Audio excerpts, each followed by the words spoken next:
Bonjour à toutes et à tous, il est 15 heures sur Télé Djibouti, bienvenue dans cette nouvelle édition, voici les titres qui vous seront développés. Le président de la République a participé au sommet virtuel du Conseil de paix et de sécurité de l'Union africaine hier au Palais de la République. Et une journée cruciale pour les élèves du 9e année qui passent aujourd'hui les examens du BEF 2023.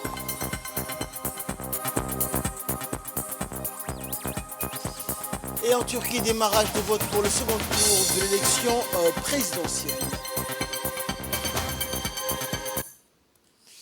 Voilà pour les titres, bonjour à tous. Le président de la République, Ismaël Omar Guelleh, a adressé un message de félicitations au Premier ministre éthiopien, Dr Abiy Ahmed Ali, dont le pays célèbre ce dimanche l'anniversaire de sa fête nationale. Dans son message, le président Guelleh a formé de vœux de succès et de réussite au Premier ministre éthiopien, ainsi que davantage de progrès, de développement et de prospérité au peuple frère et ami d'Éthiopie. Il mit ensuite à profit ce télégramme pour rendre un hommage appuyé au leadership clairvoyant du Premier ministre éthiopien qui sut faire valoir en définitive dans son pays le retour de la concorde nationale, de l'unité et de la fraternité. La République de Djibouti se réjouit des relations privilégiées de coopération et de complémentarité qu'elle entretient avec la République démocratique et fédérale d'Éthiopie, et a également écrit le chef de l'État dans ce télégramme. Notre pays n'aura de cesse d'œuvrer toujours en faveur du renforcement des partenariats stratégiques liant nos deux nations dans la quasi-totalité des domaines de développement, a-t-il noté dans le même document, avant de réitérer ses chaleureuses félicitations à l'ensemble des concitoyens éthiopiens. Un message similaire a également été adressé à la présidente de la République démocratique et fédérale d'Éthiopie, son Excellence Madame Sahle-Work Zewde. Le président de la République, Ismaël Omar Guelleh, a pris part hier au Palais de la République aux travaux d'un sommet virtuel du Conseil de paix et de sécurité de l'Union africaine. Ce sommet était consacré à la discussion de l'évolution de la situation actuelle au Soudan à la suite des escalades militaires entre l'armée soudanaise et les forces de soutien rapide. La réunion a été dévolue pour mettre en lumière plusieurs points importants, à savoir un constat général des dégâts humains et matériels qu'ont causé les affrontements militaires qui ont éclaté au Soudan, rappelons-le, le 15 avril dernier, dégager également une position commune des États membres du Conseil de paix et de sécurité de l'Union africaine. Au cours de ce sommet, les débats ont abouti à la mise en place d'une feuille de route mise en place par l'Union africaine afin de mettre fin aux hostilités militaires entre les deux belligérants. Et le chef d'État et de gouvernement des pays membres du Conseil de paix et de sécurité de l'Union africaine ont exhorté les parties protagonistes en conflit au Soudan à un cessez-le-feu immédiat et à la mise à la fin à toutes les hostilités militaires, mais aussi faciliter l'acheminement de l'aide humanitaire à des milliers de civils pour répondre aux besoins humanitaires immenses et croissants. Et dans une importante allocution prononcée lors de ce sommet virtuel, le numéro 1 djiboutien est revenu sur la situation au Soudan. On écoute le chef de l'État. Salatu wassalam ala Rasulillah sallallahu alayhi wa sallam. Mr. Chairman, Excellencies, heads of states and governments, ladies and gentlemen, allow me first of all to take this opportunity to express our gratitude to our brother, His Excellency Yoweri Museveni, President of the Republic of Uganda and President of the MONUS, for convening this very important summit in order for us to reflect and exchange views on the situation unfolding in Sudan. Indeed, the overall sentiment is one of concern and distress that requires a determined leadership as well as an urgent and concerted action on our part. Monsieur le Président, la situation est déjà catastrophique au Soudan, avec un nombre croissant de décès signalés, des personnes déplacées et des infrastructures détruites. Les civils, comme dans tout conflit armé, sont les premières victimes et le Soudan n'échappe pas à la règle. Djibouti a eu le privilège de pouvoir contribuer à l'évacuation du personnel et des ressortissants des pays amis et souhaiterait saisir cette opportunité pour réaffirmer sa solidarité sans faille avec le peuple soudanais.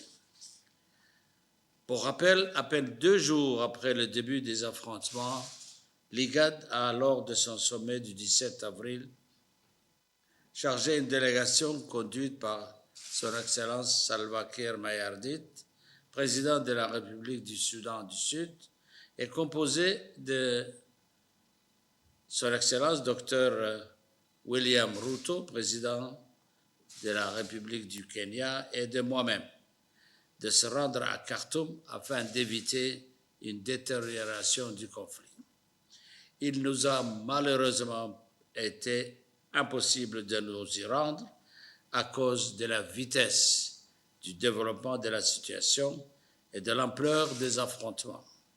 Notre objectif premier était d'engager les discussions et d'arrêter les hostilités afin de mettre en place un cadre apaisé propice au dialogue. Toutefois, devant l'impossibilité de nous rendre physiquement à Khartoum, la troïka de l'IGAD, menée par le président Salva Kiir, a poursuivi sa médiation à travers une série de discussions avec les 2 parties, dont les représentants se sont d'ailleurs rendus au Sud-Soudan.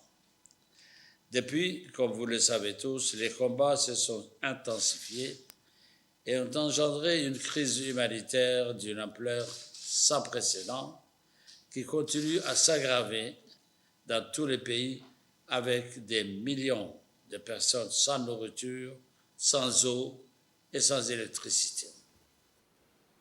Et poursuivant son discours, le président Guelleh est revenu donc sur les différentes stratégies mises en place donc par les pays membres de l'IGAD pour mettre fin au conflit au Soudan. Réécoutons le chef de l'État. Je profite de cette occasion pour remercier les Nations Unies, les partenaires bilatéraux, ainsi que les autres acteurs humanitaires pour leur assistance et prompte disponibilité à fournir l'aide humanitaire. À cette fin, l'instauration et surtout le respect d'un cessez-le-feu est essentiel. Il est non seulement essentiel pour les pourparlers, mais également vital pour faciliter l'acheminement de l'aide humanitaire, car nos frères et sœurs soudanais se sont, du jour au lendemain, retrouvés démunis de tout. Nous nous félicitons d'ailleurs de l'accord de cessez-le-feu signé le 20 mai dernier par les 2 parties à Jeddah. Monsieur le Président, notre crainte majeure est que le Soudan plonge dans un conflit prolongé et dévastateur, que ce soit un autre pays frère qui sombre dans le chaos. C'est pourquoi nous exhortons les 2 parties à prioriser et préserver les intérêts du Soudan et des Soudanais. Nous les exhortons à déposer les armes et à donner une chance à la paix. Nous les exhortons à choisir le dialogue plutôt que la guerre et la destruction. Monsieur le Président, notre continent a toujours plaidé pour un principe essentiel, celui des solutions africaines aux problèmes africains. Et c'est la raison de notre présence ici aujourd'hui, car l'Afrique refuse d'être le témoin impuissant devant ce conflit inutile qui laisse sur son sillage souffrance et tragédie. C'est pourquoi nous devons utiliser tous les détails, tous les outils à notre disposition afin d'obliger les 2 parties à entendre raison et à respecter leurs engagements.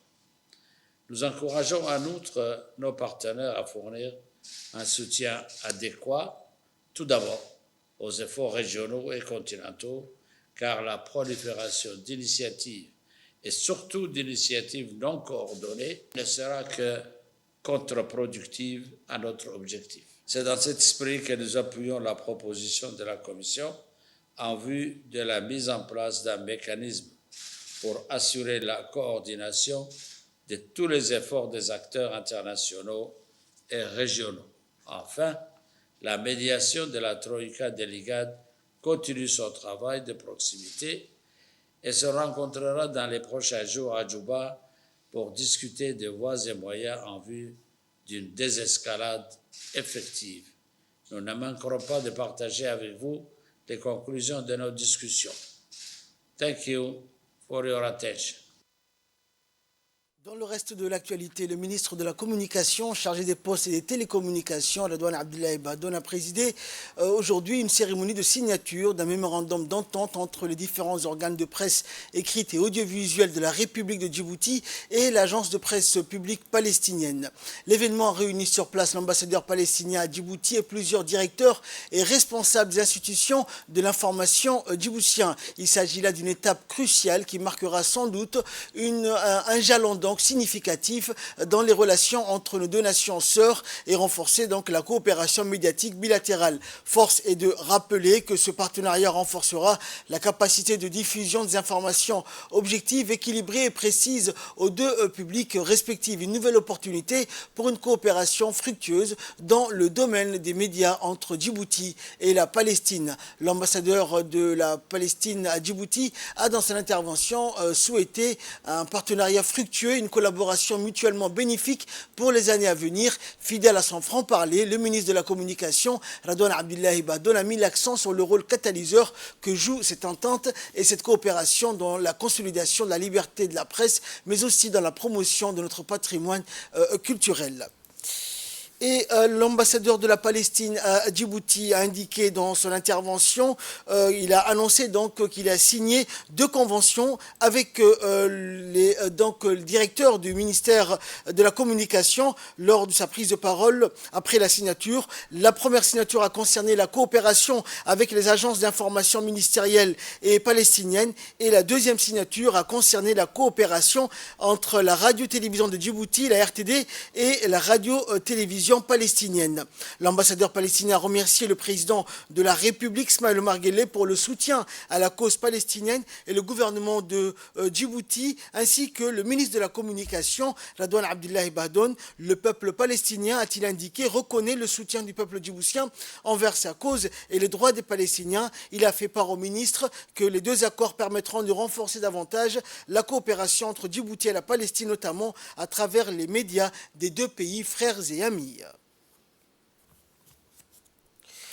Les épreuves et juste après, donc, l'ambassadeur de la Palestine, le ministre de la Communication, chargé des postes et des télécommunications, Redouane Abdoulaye Bahdoune a pris la parole et a félicité donc l'ambassadeur palestinien pour ses différentes signatures. On écoute le ministre. Je suis honoré de vous accueillir aujourd'hui à l'occasion de la signature d'un mémorandum d'entente historique entre le radiodiffuseur et l'agence de presse publique de la République de Djibouti et leur homologue de l'État de Palestine. Cette étape marque un jalon significatif dans les relations entre les 2 nations sœurs et renforce la coopération médiatique bilatérale. Le pouvoir des médias dans la promotion de la compréhension mutuelle, de l'amitié et de la coopération entre les peuples ne peut être sous-estimé. En signant ce mémorandum d'entente, nous reconnaissons l'importance cruciale d'établir des liens solides et durables entre nos diffuseurs audiovisuels et nos agences de presse. Ce partenariat renforcera notre capacité à diffuser des informations objectives, équilibrées et précises à nos publics respectifs. Il ouvrira également de nouvelles perspectives pour des échanges de contenus, de programmes et d'expertise journalistique, permettant ainsi à nos citoyens d'accéder à une plus grande diversité d'informations et nous pourrons relever les défis communs auxquels nous sommes confrontés dans le domaine des médias. Nous pourrons également promouvoir davantage notre patrimoine culturel. Nos réalisations et nos aspirations communes renforceront ainsi les liens d'amitié et de compréhension entre nos peuples. En travaillant ensemble, nous renforcerons également notre capacité à informer, éduquer et divertir nos publics dans un environnement médiatique en constante évolution. Je tiens donc à féliciter chaleureusement toutes les parties impliquées dans la concrétisation de ces mémorandums d'entente. Je suis convaincu que ce partenariat portera ses fruits et créera de nouvelles opportunités pour une coopération fructueuse dans le domaine des médias entre Djibouti et la Palestine. Les épreuves du brevet d'études fondamentales, le BEF, pour la session 2023 pour les élèves de 9e année ont démarré ce matin dans les centres d'examen prévus de la capitale et dans les régions. Cette année, quelques 11 418 candidats se sont présentés aux épreuves écrites du BEF dans les 41 centres d'examen de la capitale et des régions de l'intérieur. Conformément à la politique de centralisation, les examens se déroulent aussi bien dans la capitale où 21 centres d'examen ont été mis en place dans les différentes communes. 20 autres sont opérationnels dans les régions de l'intérieur. Plusieurs centaines d'enseignants et de personnels administratifs sont également mobilisés pour assurer la bonne tenue des examens. Très tôt le matin, les centres d'examen ont ouvert et les candidats ont planché sur les épreuves écrites dans les disciplines comme le français et l'histoire-géographie. Et le MENFOP avait mis les petits plats dans les grands pour assurer une parfaite organisation des épreuves. Sécurité des sites d'examen, mobilisation policière, mais aussi des enseignants et des personnels administratifs pour assurer la surveillance des salles d'examen et prévenir ainsi toute éventuelle fraude.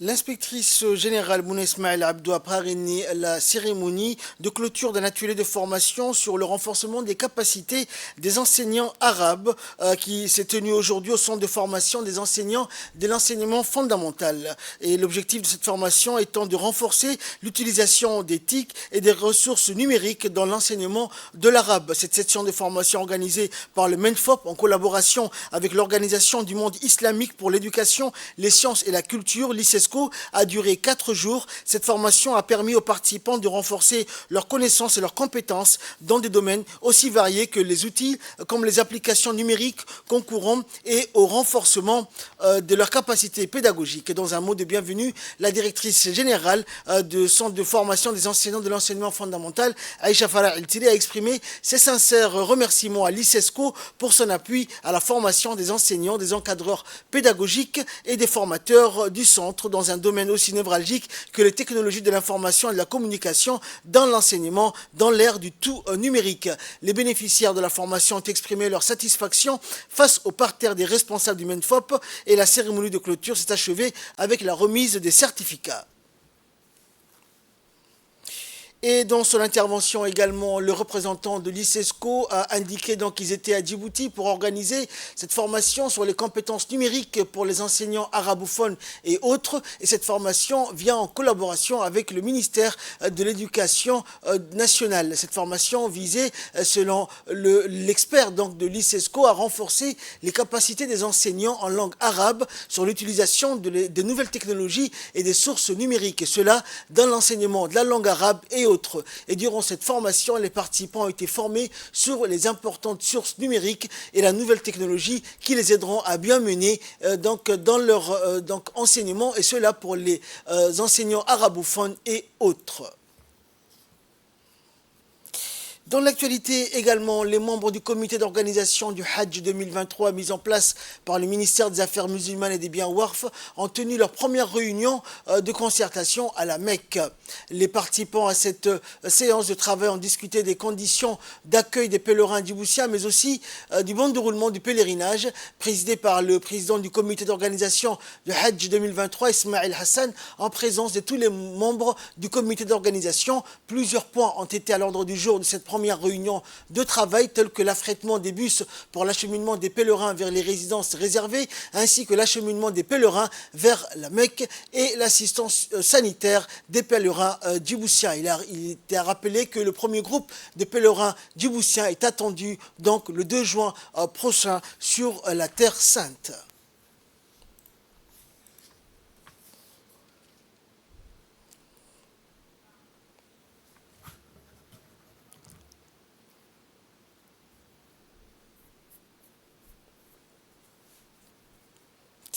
Dans le cadre de la coopération sino-djiboutienne, une délégation de parlementaires forte de 14 députés et de 5 cadres de l'administration parlementaire s'est rendue en Chine, conduite par le deuxième vice-président de l'Assemblée nationale, l'honorable Omar Ahmed Ouaïs, le 8 mai dernier, afin de participer à un séminaire et rencontrer par la même occasion leurs homologues chinois et de visiter ce grand pays continent riche de culture et d'histoire. Ce séminaire a pour ambition de promouvoir l'amitié traditionnelle entre la Chine et Djibouti et la coopération dans le domaine notamment économique et commercial. L'occasion aussi pour la délégation d'appréhender l'histoire de la civilisation chinoise riche de 4000 ans, les différentes dynasties, l'origine de la calligraphie chinoise, ses traditions et coutumes les plus populaires. Rencontre littéraire avec les auteurs Cheikh Mouata et Moussa Souleymane. C'est suite au salon du livre que les deux auteurs djiboutiens vont effectuer une tournée littéraire dans les centres de lecture et d'animation culturelle des CDC de la capitale et des régions de l'intérieur. Et dans l'après-midi du 23 mai dernier, le CDC de Quartier 7 a accueilli la deuxième étape de la caravane des rencontres littéraires organisées sous l'égide du ministère de la Jeunesse et de la Culture et portée par son service technique de la promotion du livre et de la lecture publique. Ainsi, les auteurs Cheikh Mouata et Moussa Souleymane ont participé à un échange riche avec les jeunes passionnés de littérature du CDC de Quartier 7 de la commune de Boulaos. Et lors de cette rencontre, les conférenciers ont présenté leurs derniers ouvrages, Failles du docteur Cheikh Mouata et Oralité et littérature dans la Corne d'Afrique du docteur Moussa Souleymane. Les discussions ont plus particulièrement porté par la suite sur l'importance du rythme et du son dans l'écriture littéraire djiboutienne. Cette occasion a permis aux jeunes de rencontrer et d'interagir directement avec des auteurs djiboutiens. Le mouvement des jeunes une et indivisibles a organisé hier donc à Tadjoura, notamment au Gadili Resort Hotel, un séminaire de formation et d'orientation des jeunes sur les techniques de recherche d'emploi à l'intention des jeunes en provenance des 5 régions de l'intérieur. Et 70 jeunes ont bénéficié de cette formation sur les techniques de recherche d'emploi. L'objectif de ce séminaire est principalement d'inculquer aux jeunes la maîtrise des compétences de recherche d'emploi pour intégrer le marché du travail très compétitif. La formation apportée par la suite sur les outils des mécanismes de recherche d'emploi comme la rédaction du CV et de la lettre de motivation, l'organisation pratique de la recherche d'emploi et enfin l'entretien d'embauche.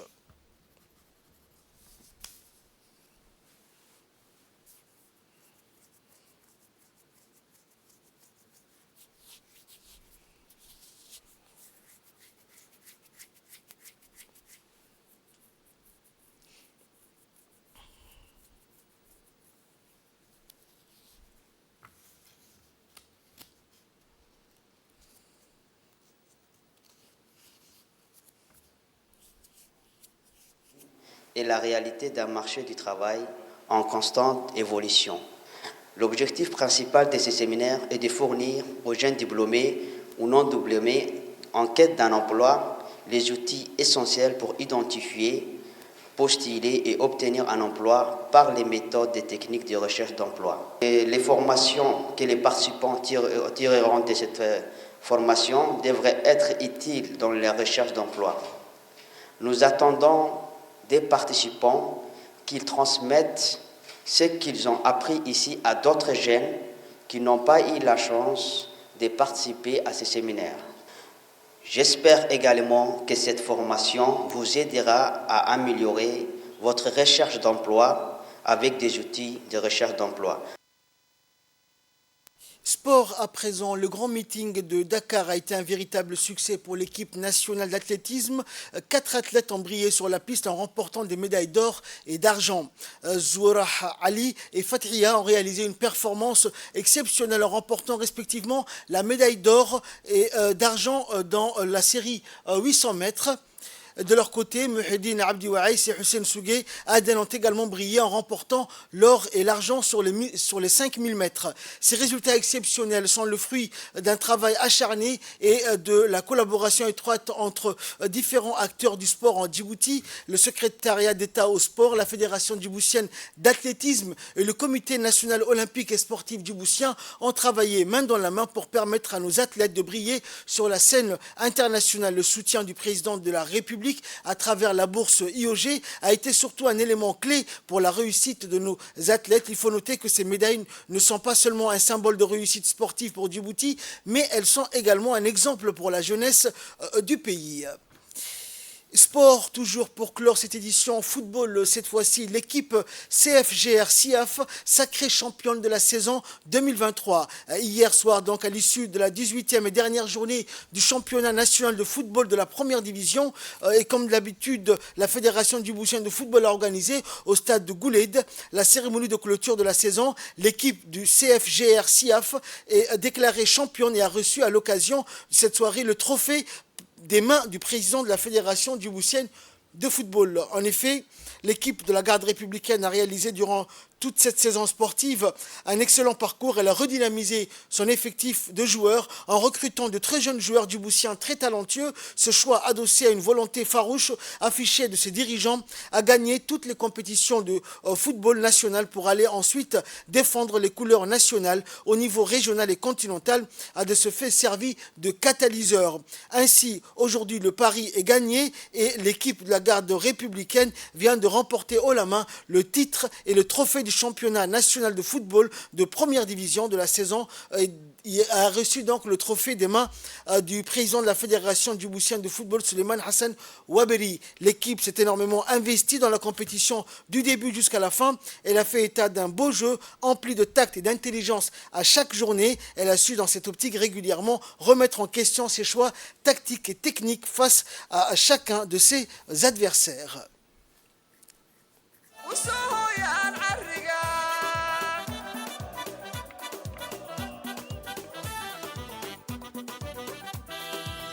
waxayna cod buuxa iyo dareen cugan oo cuddoon rag iyo dumar ku cabbireen inaanay ka caajisayn xilkaa qaranku u cayimay ismaaciil ciil tiro jabuuti ciyaarihii cirka karsiisayo adduunka la cajabe hajira oo hajiro hajira cimriga hajiro caafimaad kuwaan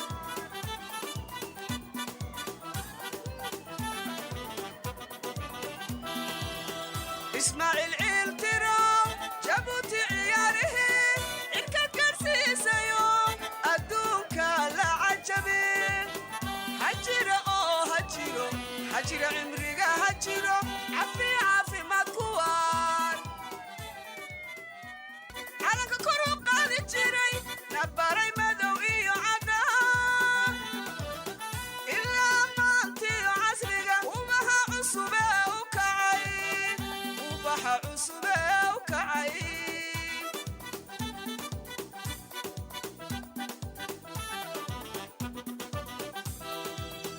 waxay u mahad celinayaan caynaashaha horumarsheed ka ciiltira والله الحمد لله شعورتنا فعنتهاي والله ما شاء الله وكان فرحسناي انت Et là, nous passons à l'actualité internationale. Les bureaux de vote turcs ont ouvert une nouvelle fois ce dimanche dans le cadre du second tour des élections présidentielles. La Turquie retourne aux urnes aujourd'hui. Recep Tayyip Erdogan aborde ce second tour inédit de l'élection présidentielle en position de favori face au social-démocrate Kemal Kılıçdaroğlu. Deux visions du pays, de la société et de la gouvernance s'offrent aux 60 millions d'électeurs de Turquie. La diaspora a déjà voté, appelé aux urnes. Les 49,5% de voix de Erdogan, ancien maire d'Istanbul et musulman dévot, a recueilli au premier tour le 14 mai, en témoigné du large soutien que lui accorde malgré l'inflation une majorité conservatrice, y compris dans les zones dévastées par le séisme du 6 février qui a fait au moins 50 000 morts et 3 millions de déplacés. C'est tout pour cette édition. Merci à vous de nous avoir suivis. Excellent après-midi sur Télé Djibouti.